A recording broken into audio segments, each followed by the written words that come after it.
It's about getting people who've left the armed forces back on track. Because you see, the thing is, all the time that you're in the armed forces, you're being trained to go to war, right? You have a sense of purpose. That is the purpose. That's ultimately why we all joined, right? So when you come out of the military, you struggle to find that sense of purpose again. A perfect example of this is when I came out of the army, at one point I was working in a lawnmower factory. And that's not to say that people don't need lawnmowers, but it's certainly not the same sense of purpose that I used to have when I was a soldier. And a lot of people, when they come out of the armed forces, struggle because of that. They can't find that sense of purpose. I came out with physical and mental injuries.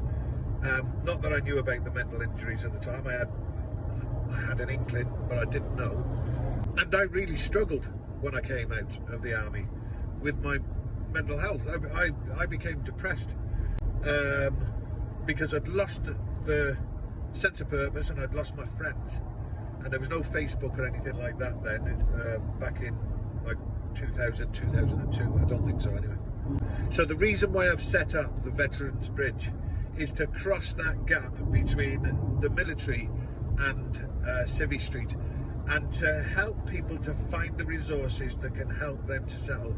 Now, for the people who have found themselves homeless, there's things like hostels in there, and food, soup kitchens and food banks, places where they can get the basic things like food and accommodation.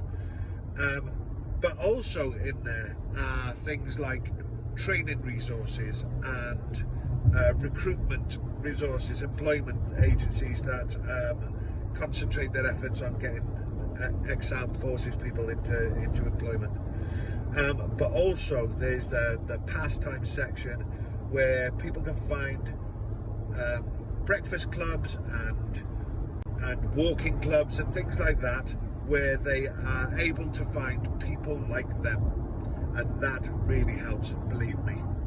So yeah, please share the link and follow me. I'm all right.